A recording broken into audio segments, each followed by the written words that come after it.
Dio Montanaro, e vai sulle montagne e va a raccogliere le castagne e con gli agnelli a pascola.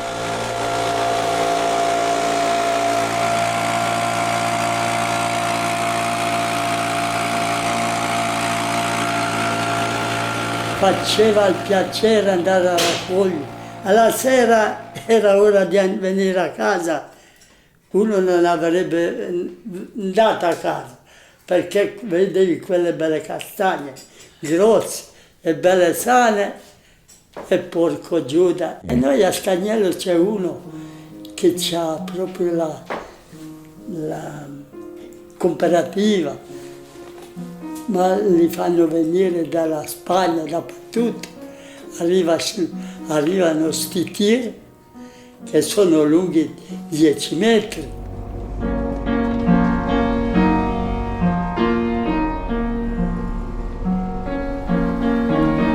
E lì non ci sono ricci? Sì, ci sono ancora, però adesso in parte sono stati tolti e bruciati. Difatti se ne vedono ancora in parte. Sopra la parte bruciata. Il sistema tradizionale, quello antico, in parte ancora utilizzato adesso da persone che non hanno le varie attrezzature, era quello di avere un rastrello specifico in legno, sempre, tendenzialmente era in legno, perché era lo stesso che ti permetteva anche di bruciare eventualmente poi i ricci accantonati senza che lo stesso venisse intaccato dal fuoco.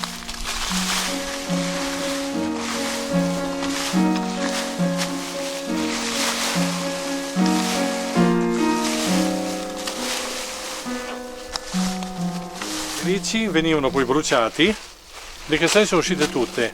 Nel qual caso ci fossero state delle castagne dentro, in questo caso si utilizzava il rastrello in senso contrario, si sbatteva in questo modo e si facevano uscire. Poi si spostava praticamente di nuovo l'andana. Io ho imparato da mio papà e mio papà aveva imparato da solo, quindi dal nonno, e quindi ognuno porta avanti un'esperienza data dalla persona più anziana in quel momento che porta avanti attività. E mio papà mi diceva sempre: tu l'andana non devi mai farla rispetto al fondo col sistema orizzontale. Cioè, immaginiamo che il fondo abbia una tendenza non piana, come sono tutte le nostre zone, che è tendenzialmente inclinato, tendente al ripido. Il fondo è davanti a te dall'alto in basso, no? E tu vai ad accendere il fuoco in cima alla tua proprietà. Cosa succede? Che in queste situazioni il fuoco viene giù e brucia questa parte radunata con un sistema molto contenuto, no? E anche in presenza di aria non ha la tendenza a creare danni, cioè eventualmente poi a scapparti dal controllo. Rispetto alla pendenza del fondo con il sistema verticale, con l'attenzione di tenersi lontani dalla pianta stessa, per evitare che il calore in fase di bruciatura intacchi la corteccia, iniziando la bruciatura a monte verso valle. E del posto viene un po' spiegato? Sì, ci hanno un po' spiegato, soprattutto cosa coltivare, perché il clima è comunque conosciuto, loro conoscono meglio il clima di noi. In base ai loro errori precedenti ci hanno detto cosa piantare, cosa non dove e non. E in questo ci hanno aiutato abbastanza. Si raccoglie col sistema di castagna radunata anche a livello individuale, perché è più comodo. Cioè ti metti 2 paia di ginocchiere, ti ginocchi, raccogli e la quantità è anche più alta. Poi l'avete provato. Molti dubitavano, no, di questa nostra capacità, legata soprattutto ai giovani d'oggi che non sanno cosa vuol dire veramente lavorare di fatica. Invece, insomma, avevamo già provato in Australia, dove è comune, l'economia si basa soprattutto su questi tipi di lavoro. Si devono staccare più o meno da soli, non bisogna far troppa forza. Truccioli di legno spezzettati, diventare a terriccio un po' per proteggere la pacciamatura di plastica, altrimenti si gela d'inverno. Questa è la casetta per le coccinelle e gli animali buoni, però adesso ci sta facendo un nido, penso un uccellino, coccinelle ti aiutano contro gli afidi, si trovano al riparo vicino alle piante, dopo si vanno a mangiare tutti gli insetti antagonisti che fanno male ai lamponi, ci facciamo le marmellate.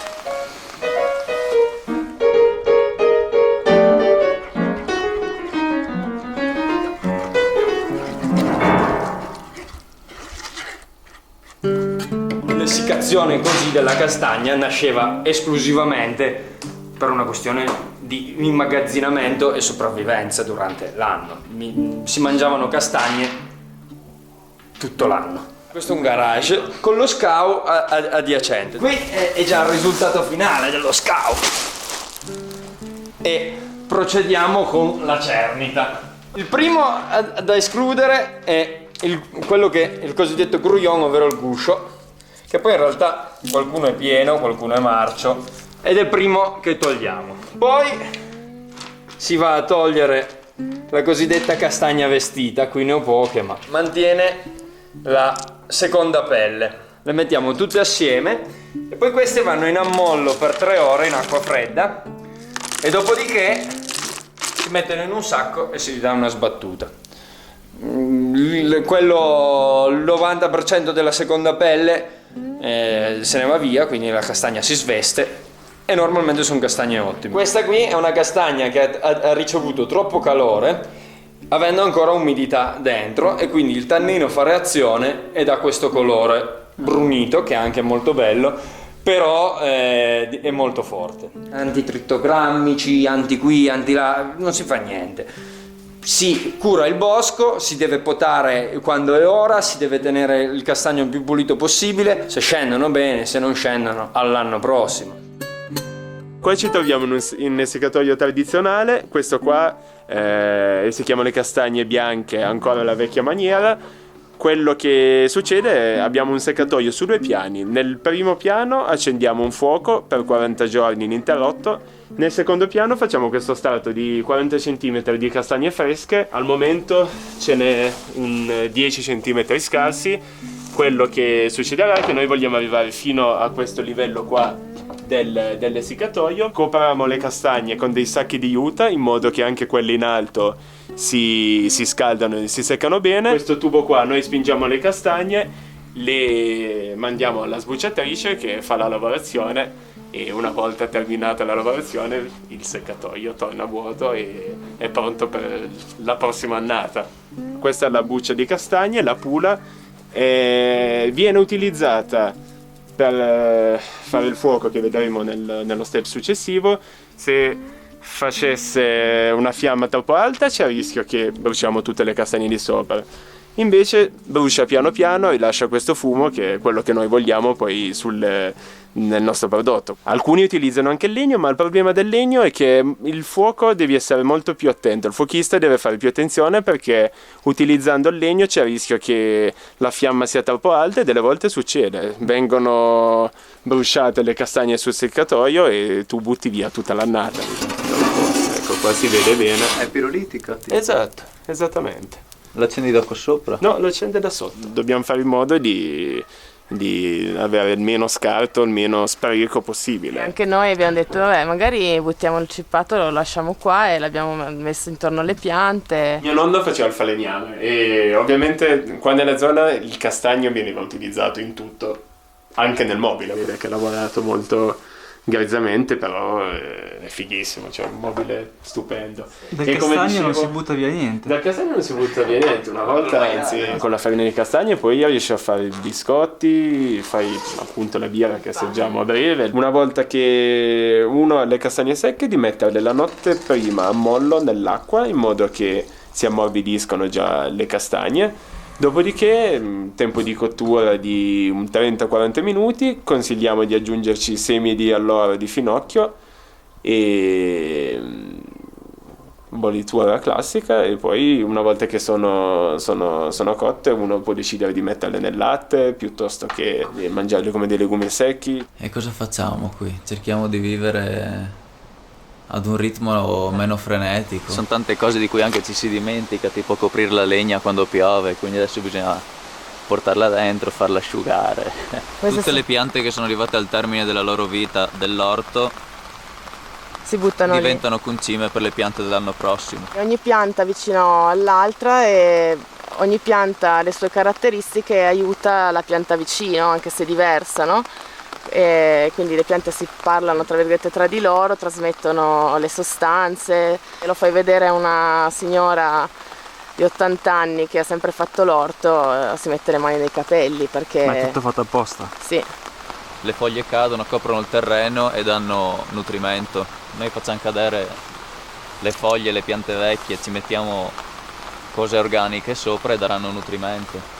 Noi imitiamo la natura e ci va bene così. Questa non è una tecnica giapponese? No, questa è la tecnica dei fannulloni che non hanno tolto il telo in tempo. Prima della pioggia e vabbè, siamo liberi di sbagliare, nessuno ci mortifica se succede. Al massimo non mangiate? Al massimo non mangiamo, ma ho talmente tante riserve di verdura nel freezer che... In agricoltura sinergica il telo non è ammesso, ma noi, caspita, essendo in montagna, ci è servito un po' per tirare avanti questi pomodori, visto che hanno iniziato a diventare rossi da agosto e non prima. Sono ancora verdi? Eh sì, è perché adesso ormai fa freddo. Producendoci i nostri semi da semi non ibridi, la pianta nel corso degli anni si adatta a questo tipo di ambiente, a questo terreno, a questo clima e quindi si fortifica. Abbiamo l'irrigazione goccia a goccia anche qua, però non stiamo bagnando da un bel po' di giorni e questa terra è umida, composizione perfetta di argilla, sabbia, torba. Quest'estate c'è stato giorni di sole a 30 gradi, una settimana di seguito, non bagni, sotto è sempre umido. Qui abbiamo dei fiorellini di nasturzio, attirano altri insetti che sono utili per l'impollinazione, eccetera, e sono commestibili. L'ape, andando a cercare il fiore colorato così, capita anche sui fiorellini delle piante di frutta, di verdura. Il frutto nasce se il fiore è impollinato. Altrimenti no? Eh no. Poi certi pomodori li lasciamo marcire sulla pacciamatura a giuste distanze, questo verde non serve, tipo questo. E magari ci mettiamo anche questo, loro vanno avanti con la maturazione, rilasciano i semi sul terreno e il prossimo anno avremo delle piante di pomodoro, penso tantissime, che cresceranno e noi andremo solo a selezionare la più forte e terremo quella. Questa valle dove viviamo è un biodistretto, quindi non ci sono delle fabbriche, quindi tutto questo è possibile. È ovvio che se ci si trova in un ambiente urbano risulta più difficile poi coltivare in questo modo. Molte persone appunto temono l'agricoltura perché pensano che non avendo magari una laurea in agronomia o non conoscendo molto bene il mondo vegetale delle piante non si possa neanche provare. Invece sì, è il modo più facile per imparare cose è sbagliare e chiedere anche agli altri.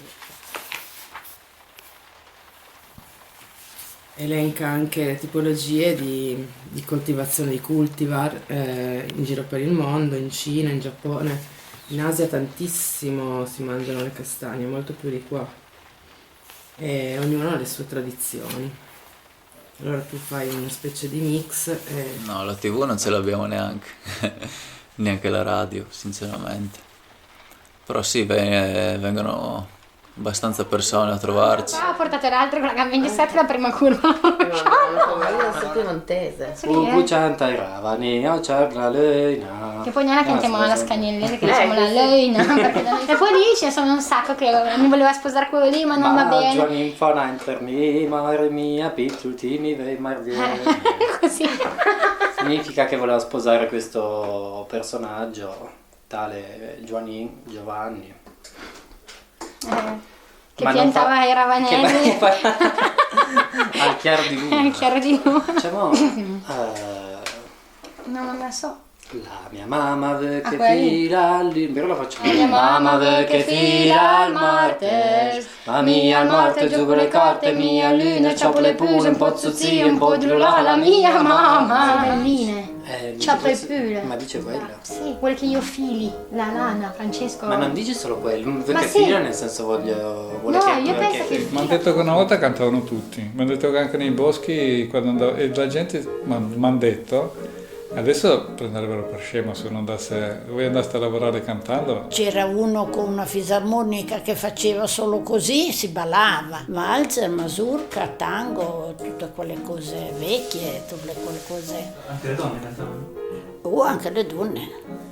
E andavano all'osteria? Sì, si ballava nelle case così in famiglia, perché c'erano tante case che c'erano sempre 10-12 nonno e nonna, padre e madre, figli e ce n'era sempre 10 o 12. Adesso ognuno per conto suo e cavolo, bisogna stare ben attenti. Ognuno ha il suo figlio, la sua proprietà e poi gli altri ignorano completamente questa cosa. Quando io ero piccolo i bambini andavano ovunque e c'era tutto il paese che sorvegliava, insomma. Bisognava fare attenzione a tutti gli adulti, perché qualunque adulto poteva rimproverarti. Sì, si fa rete, perché poi per esempio col Cinipide abbiamo notato che tutte queste persone che magari ogni tanto sono in contrasto si sono unite e hanno insomma combattuto tutti insieme questo insetto senza nessuno ha sgarrato, insomma, nessuno ha provato a fare il furbo. Se fosse successa una cosa come quella della Cinipide ai tempi di diciamo 50 anni fa, quando mio nonno... Comunque la gente sarebbe morta di fame. È un minuscolo moscerino che in realtà a ottobre-novembre va a deporre, diciamo, o andava, per fortuna adesso qui è stato praticamente annullato. L'Università, credo, di Torino ha trovato un insetto antagonista e attraverso lanci, missioni, non so bene come abbiano fatto, adesso sono già 4-5 anni che raccogliamo di nuovo. Queste sono le castagne secche di minimo 10 anni fa. L'essiccazione tradizionale cosa fa? Prima della Cinipide, dopo la Cinipide. I giovani sono andati in città a cercare il meglio. Nel momento in cui inizia il mondo del lavoro, finita quindi chi va all'università o chi si diploma, allora poi diventa che devi andare fuori, qualcuno si è proprio trasferito, con un po' di inventiva, con un po' di savoir-faire, veramente qui si può veramente mettere in piedi un discorso che è basato sulla qualità, che vende sempre. Un prodotto italiano basato sulla qualità non può fare altro che vendere, anche non proprio in termini di prodotto di campagna, ma anche di vita, in una zona priva di industria dove non ho magari un cellulare che suona ogni 3 secondi, anzi magari non prende proprio, per fortuna, quel cellulare. In una civiltà, in una cultura che sembra volerci spingere per la comunicazione costante, continua a comunicare sempre con gli altri, se devi essere connesso 24 ore al giorno con milioni di persone, ma che cazzo me ne frega?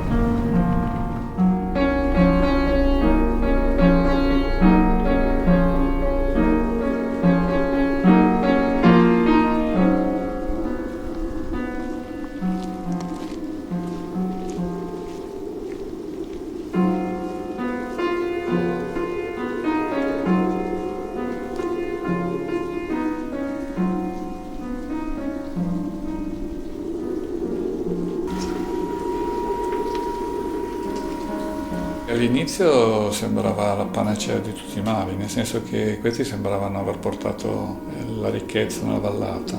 Il problema è che il 1° marzo, quando arriva il vento del mare, si scioglie subito. È proprio il classico esempio di turismo che in quegli anni specialmente andava molto forte, la neve c'era, la distanza con le città lo permettevano perché Genova è un'ora di qua e a sciare i genovesi devono venire per forza verso il Piemonte. È stata la classica bolla edile. Il tutto è stato molto speculativo, solo per poter vendere alloggi e poi chiuso. Questa è la zona aperta del comprensorio con tutti gli impianti, anche come si può vedere nuovi, tutto nuovo qua. Quando ero piccola c'era una seggiovia che aveva un posto.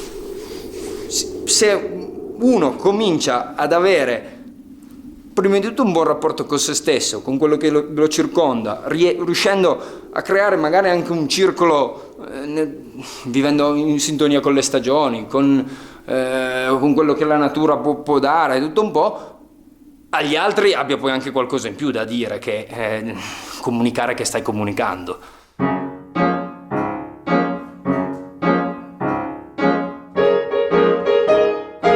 Quando voglio pensare a cose mie, mi metto a fare queste cose. Trovo dei legni vecchi, dei pezzi di rami, con l'accetta lì in posto, poi pian piano mi metto con lo scalpello, un coltellino, lo levigo e faccio i cucchiai.